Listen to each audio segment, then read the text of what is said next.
clarification by our esteemed finance director in the town, Paul Evans.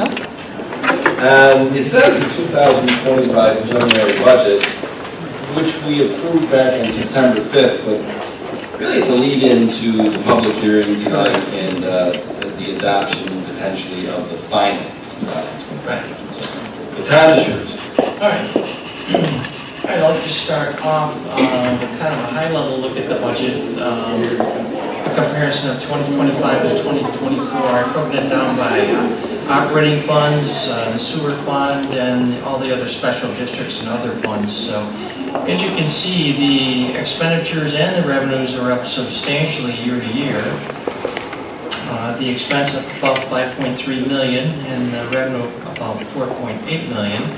And we made up the difference with appropriated fund balance by appropriating an additional 457,000. So I'll get into the reasons why there's such a big jump. On the revenue side, the two largest pieces are obviously property taxes, which is about 717,000, and then there's revenue from other sources, which is up over $4 million year to year. So we'll take a look at the expenses. The expense categories with the largest increases are employee compensation, capital purchases, contractual costs, and debt service. We'll get into the reasons for that. Basically, on the compensation side, we're up about $1 million year to year. And there was a police union contract that was not settled until March of 2024, which was well into the time frame when we finalized the budget. That included a 3% increase for 24 and a 4% increase for 25. Plus, there were some bonuses built in there, which were funded by ARPA money. And then we also had 3 new full-time employees built in the 25 budget.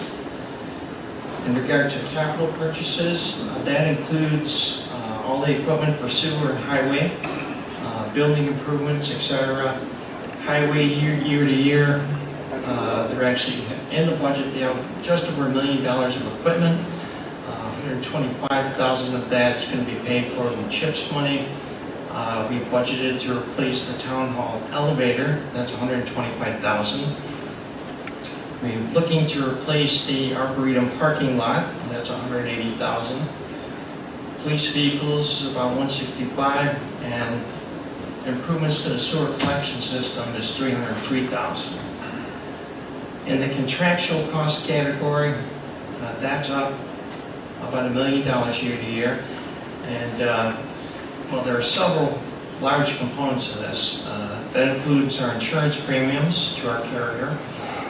It includes $150,000 for building facility assessment, $97,500 for GIS services, $150,000 for the master plan, and $397,000 for wastewater treatment chemicals. It also includes $573,000 for sludge hauling, which we're hoping to, we know we're going to degrease it once we get the drying machine in place, which is all part of the current wastewater treatment plant project. And there's about $235,000 for vehicle leases. In addition, debt service is up substantially. Obviously, we have quite a few capital projects going on around town. I'll get into the details of those later. But we did borrow about $51 million in August of 2023, and we renewed that 51 and borrowed an extra 16 to get it up to about $67 million in August of 24. So the principal and interest on that does become due in 2025. And the budget also includes a $540,000 transfer to the sewer capital reserve, whereas in the prior year was $50,000. On the capital projects and debt side, so we have the Sandbar Park project, which is really made up of 4 separate projects, which total about $9.5 million. To date, we've spent the net project cost is about $3.6 million. The Sandbar Park projects were beneficiary of about $5 million in grants. We have the wastewater treatment plant project with an original bond resolution of 81.5. The gross amount borrowed to date is $35 million. The net cost to date is $12.5 million. And we've received, well, we've been earmarked for a $20 million grant from New York State EOC. So far, we've received about $16 million of that grant. There's also the T-Moore Road to Phillips Road conveyance pipe. It's about a $6.1 billion bond resolution. We're expecting it to come in about $6,300,000. The spend to date is about $2 million. And then we have the highway building. The bond resolution on that is $28,250,000. The gross amount borrowed to date is $22,100,000. We've spent about $11,600,000 altogether so far. So when you take a look at this, the net cost represents the gross project expenditures adjusted for revenue, which are the grants that I spoke of. But the bond resolution amount represents the expected gross spend on the project. So, without taking into account the grants and the other sources. So when you take a look at the amount that's bonded is not always what the final net cost of the project ends up being. So you might bond, I've got a total bond of $126 million here. The amount that we actually borrow is going to be considerably less than that, thanks to the grants. On the revenue side, the main increases year to year are property taxes, sewer charges and entrance fees, about $2.4 million, and sewer debt reimbursement, which is actually coming from Fairlane. When you get into the details, so the property tax year to year is up about $717,000, which is about 3.34%. We do budget for Monroe County sales tax. The amount is pretty flat year to year. It's at about $6.7 million, but it's a large portion of the other revenue category.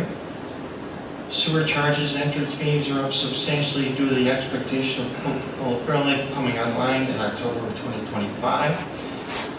That includes an EDU charge based on how much flow they send to our plant. For every 60,000 gallons they send, they're charged one EDU, and currently one EDU is about $250. And we're expecting, once they get full up and running, there could be as many as 9,000 EDUs per year. This also includes the entrance fee. Coca-Cola was charged basically a $22 million entrance fee to come online. And that is being paid over a 10-year period. So the 2025 budget includes $2.2 million of that entrance fee.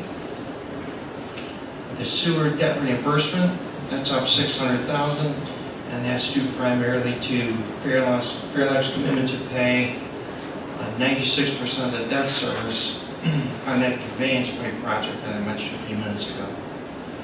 And also interest earnings has been trending up.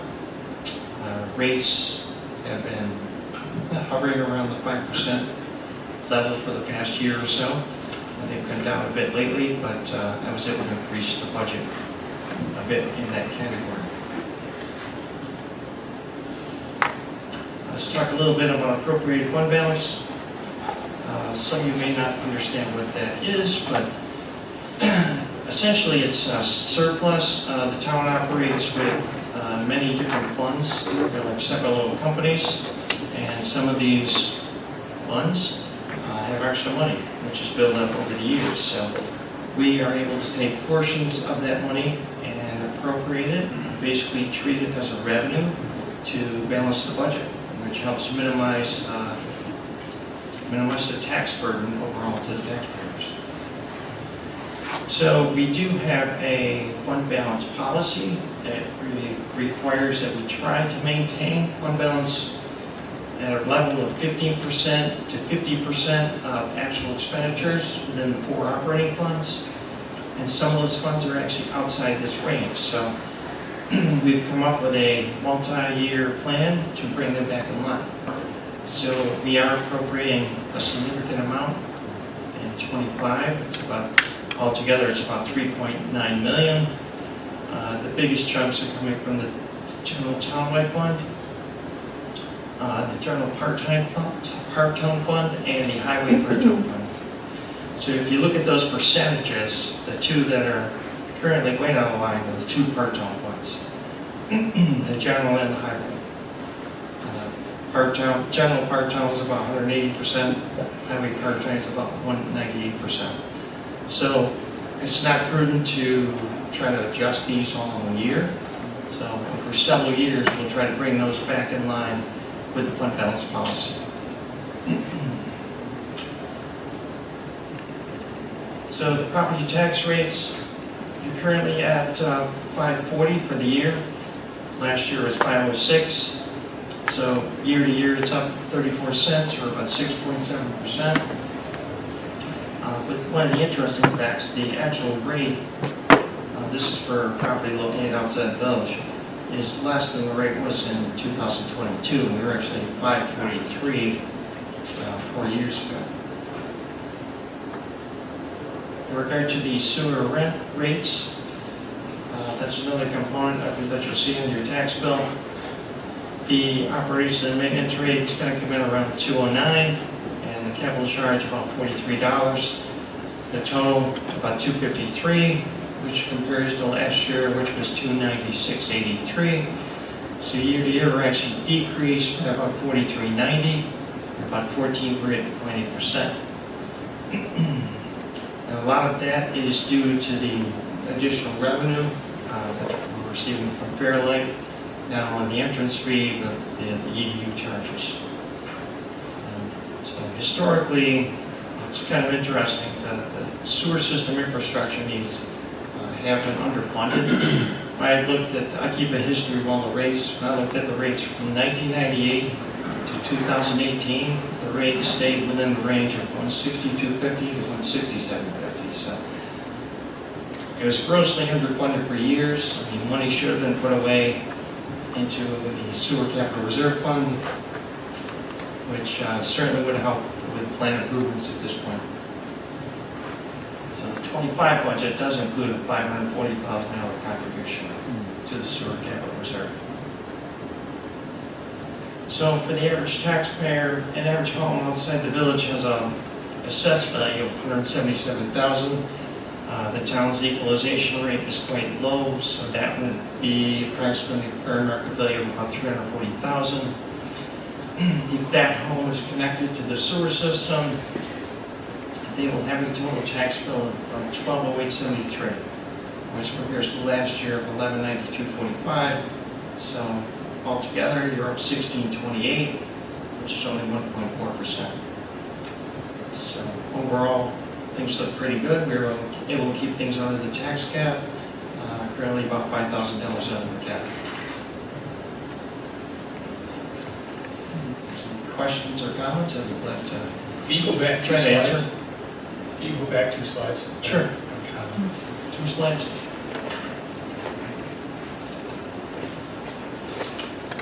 No, one ahead. No, right there. So I think we've done a great job as far as looking ahead and funding the sewer capital reserve, which, as you pointed out, has been underfunded for years.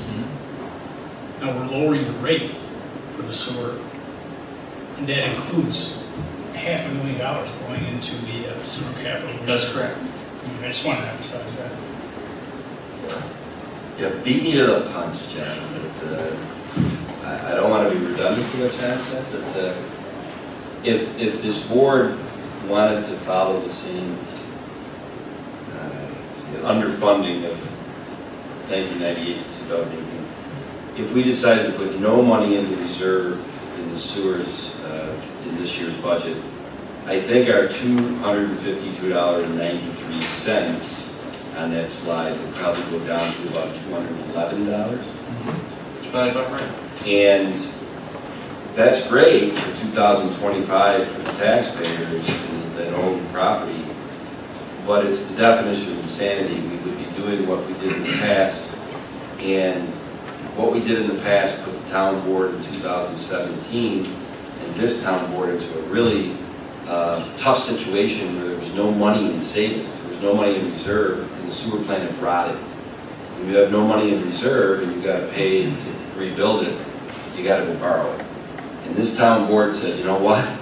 We don't want to do that to town boards and citizens and homeowners in this town in 2035, 2040, 2045. So that was somewhat, John, I mean, you know, it's basically what you're saying, but I just wanted to give a little more elaboration.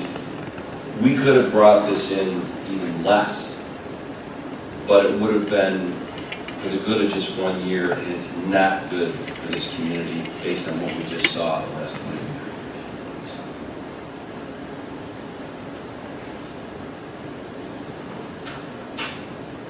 All I got, Tom. Thank you, Paul. Well, I want to thank you for a really great presentation. And I hope the community appreciates all the work that you put into it as well, and making it understandable. Thank you. Thanks. Appreciate it. I will just say this because we're going to finish and then we'll take a couple minute break. But when Paul, I got to tell a little air dirty laundry. But Paul months ago, maybe last year, said, I just want to give you a heads up, Tom. I've done like a 5-year lookout with what we're building. He goes, 2025 is going to be ugly. We're in trouble. We're going to have the tax rate go up maybe 16% and all that. I'm like, oh my goodness, you know, this is the reality as well. But he told me that early enough that we did some planning and we caught a very big break. We wouldn't have gone up on the sewer plant from 44 million to 80 million plus if Code Fairlight didn't hit the picture. And just the way all those negotiated deals and revenues and all of that, when you came in and showed us that the budget for 25 was this, I was incredulous. I said, there's no way it's that good. I was doubting Thomas, and he sat down there and I'm like, I'll be damned. It is, you know, a really nice job. But it's an effort all around. Thanks. A year ago, there were many unknowns. Yes. And a lot of those unknowns ended up working out in our favor. They sure did. Yeah. Yeah. The 2025 budget. We just, for anybody that was here, and a lot of people in the audience were here when Paul Adams just did the last agenda item at the workshop a few minutes ago and explained the preliminary budget. And really the preliminary budget that was adopted by this board in early September has not changed as far as what we're proposing for the final. No change. I always, on one hand, I am like, okay, nobody's here to really ask any questions because we've done such a wonderful job, and it is a 6-month process. It is, we start in early May and it ends in late October. I'll call this late October, sometimes even November at times. It is a robust process to create this budget. When you have an organization of this size that is $46, $47 million in expenditures a year, something like that, it takes a lot of effort and process to establish what it's going to be. Many of our department heads are here tonight, which I really appreciate, because they're so instrumental in that process. It's almost as though we have 14 different organizations under the umbrella of the Webster government. To the taxpayer, you know, they're looking at Webster government as one entity. How much am I paying in taxes? And for what I'm paying in taxes, what is the services I'm getting? And that's a pretty accurate rendition, very succinct. The 14 different departments, the department head is the CEO of their department. They're trying to figure out, when Adam Traub is trying to run the library, he's trying to figure out how to run his organization with the money that he's going to have in the budget to give the maximum service to the community. And there's always a balance and a challenge in that. And we all know that. We have that same challenge in our households when, you know, your family is bringing in money and spending money. There's a give and take there. It's the same thing with how we develop a budget. I've been very happy the last few years. I think the town department heads have been incredibly professional and mindful of you know, you can't come in and ask us for a $5 million increase. You know, yeah, maybe we need that, but there's gotta be, we can't go out to the taxpayers and just double the taxes. It is a delicate balance. And as we said earlier, and I'll get off my soapbox, anybody watching the workshop, when Paul presented the final preliminary budget, I was incredulous. I said, with all that we got going on, how did that come out so good? And as he explained, we had a lot of unknowns going into 24, and a lot of those became known and through some good negotiation with Coke Fairlife, which I have to thank. There's too many people to thank on that. And just other things that fell into place. I feel confident that we also have laid the foundation that all other factors being equal, Paul, we're in good shape for 26, 27, all other factors equal. This world, you can't count on that. Who knows what's going to happen tomorrow? But at least what's in front of us right now, I think we're in good shape. So, that's my monologue. I will open the public hearing if anybody has changed their mind and wants to take the podium about a question. This part is a question about something on the budget. And then if nobody does take the podium, I'll close it, and then the board members can make comments or questions, and I promise that I won't say anything else. So, the public hearing is open. Does anybody want to take the podium to ask any questions or make any statements about a line item or the 2025 budget in totality? So that matches up, it looks like what we had signed in. Charlie, I'm going to close the public hearing. Now,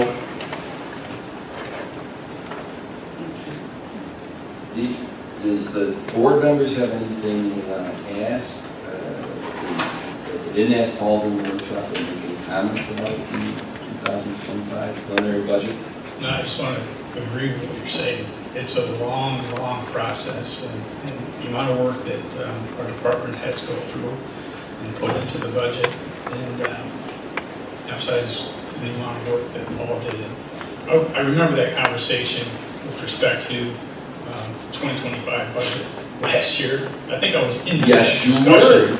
And yeah, it was very eye-opening to see it come in the manner in which it has, is tantamount to the amount of work that everybody put into this budget. And there's a reason that the budget process in the town is as long as it is. So thank you, everybody, for all your input. I would like to echo John's comments. Thank you to all the department heads. We really appreciate your responsibility and that you take your duties seriously and that you are dedicated to providing great services for the people in this town. It's at a cost that we hope they can continue to afford. Sorry, I didn't. Nothing more I can say, they said it all. Well, okay. Our next agenda item tonight is the open to the public where a speaker can get up and say anything. We got to vote on the budget Well, first, don't we? I think we're doing that after, oh, I'm sorry. I'm dyslexic in reading this tonight, you're absolutely correct. And I will say, we had the resolution to adopt this budget on the agenda. We always knew that we would potentially table it if there was a bunch of pitchforks and 60 people came in and were ready to run us all out of town, exaggeration at the point. Once again, nobody got up. I think the budget is pretty solid. The fact that nobody has got up, even in the last couple of weeks since it was in the Webster today, we haven't really gotten any negative comments or questions that we haven't been able to answer pretty quickly. So I would be okay with us making a motion and having a vote on adopting that budget tonight. Yes, but I'm fine. Well then, You know, John, you make a great point. You're the liaison to the finance firm. You were in that meeting where we both looked at each other like, we better pack our bags and leave town because 2025's budget could be ugly. So I would move that we vote to adopt the Town of Webster 2025 budget. Second. Councilman Cahill. Aye. Councilwoman Wynn. Aye. Supervisor Flaherty. Aye. Councilwoman Cataldi. Aye. Councilwoman Wright. Aye.